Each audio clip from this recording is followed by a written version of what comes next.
نستعين أما بعد فقد قال الله تعالى في القرآن المجيد والفرقان الحميد أعوذ بالله من الشيطان الرجيم بسم الله الرحمن الرحيم إنا أنزلناه في ليلة القدر وما أدراك ما ليلة القدر ليلة القدر خير من 1000 شهر تنزل الملائكة والروح فيها بإذن ربهم من كل أمر سلام هي حتى مطلع الفجر. محترم حضرات، ابھی آپ حضرات کے سامنے قرآن مقدس کی جو آیت تلاوت کی گئی ہے، اس میں اللہ رب العزت نے شب قدر کے بارے میں بیان فرمایا ہے، اور آج اللہ کا فضل احسان ہے کہ آج 23ویں شب ہے۔ اس رات میں ہم تمام حضرات کو جاگنے کی ضرورت ہے، اللہ کو منانے کی ضرورت ہے۔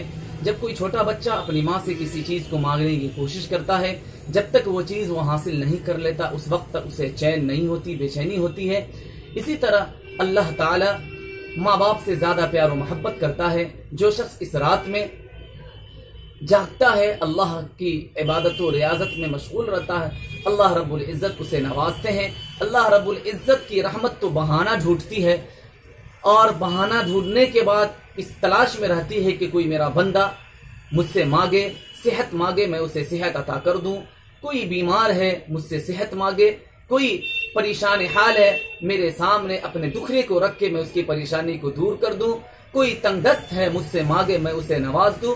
اللہ رب العزت کی رحمت خاصہ تو بہانہ ڈھونڈتی ہے۔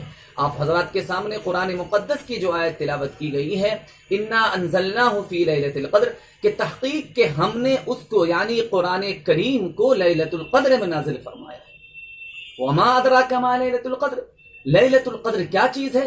لیلۃ القدر تو وہ ہے کہ اللہ رب العزت نے لیلۃ القدر کو 1000 مہینوں سے بہتر اور افضل قرار دیا ہے، اور اس میں اللہ رب العزت کے حکم سے، رب کریم کے حکم سے رحمت کے فرشتے جبریل امین روح القدس اس میں اترتے ہیں۔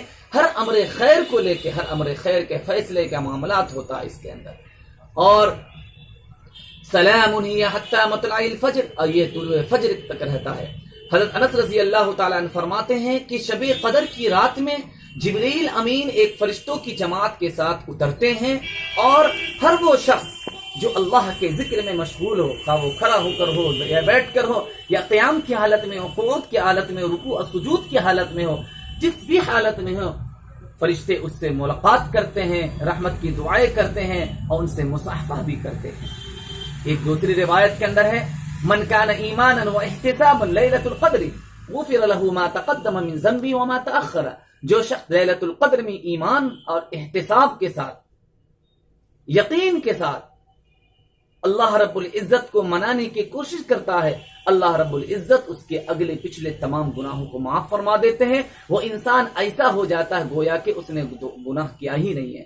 کوئی شخص گناہ کر گیا، گناہ کرنے کے بعد اگر توبہ کر جاتا ہے، اللہ کے رسول صلی اللہ علیہ وسلم کی حدیث ہے، التائب من الذنب کمن لا ذنب له، تو انسان گناہ کر بیٹھا ہے، گناہ کر بیٹھنے کے بعد اگر توبہ کرتا ہے، اللہ تعالیٰ اس کے توبہ کو قبول فرماتا ہے۔ وہ انسان ایسا ہے گویا کہ اس نے گناہ کیا ہی نہیں ہے۔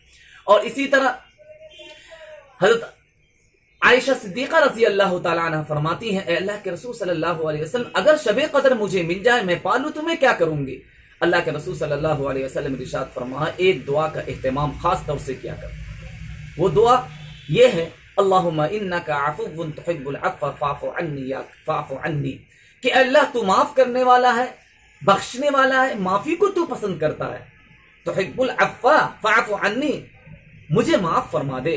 یہ دعا کا جو شخص اہتمام کرتا ہے، اللہ کے ذات سے قوی امید ہے کہ اللہ تعالیٰ اسے شب قدر عنایت فرما دیتے ہیں، اور وہ انسان شب قدر سے سرفراز ہو جاتا ہے۔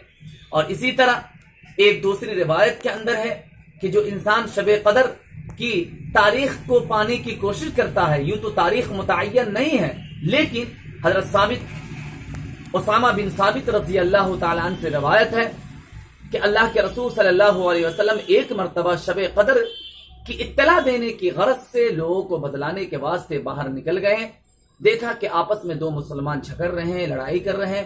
اللہ کے رسول صلی اللہ علیہ وسلم نے ارشاد فرمایا، میں تو تمہارے پاس اس لیے آیا تھا تاکہ شب قدر کے بارے میں تمہیں بتلا دوں۔ تمہارے جھگڑا کرنے کی وجہ سے اللہ رب العزت رب کریم نے شب قدر کی تعین کو اٹھا لیا، لیکن لوگوں کے لیے ضروری ہے کہ وہ شب قدر کی تلاش کرے۔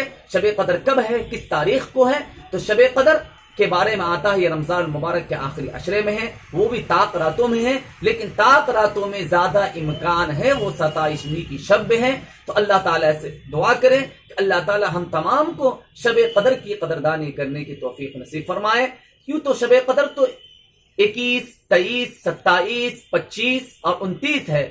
ہر ایک رات میں شب قدر کی تلاش کرنی چاہیے تاکہ نفس کا مجادلہ ہو اور نفس پر زور پڑے اور عبادت و ریاضت میں انسان زیادہ تر گزارنے کی کوشش کرے، اسے تلاش کرنے کی کوشش کرے۔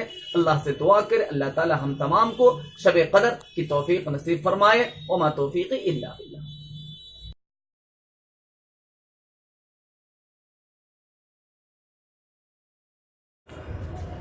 ہمارے چینل خصوصی معلومات سبسکرائب کر دیں، بیل آئیکن کو دبا دیں لیٹسٹ ویڈیو کے لیے۔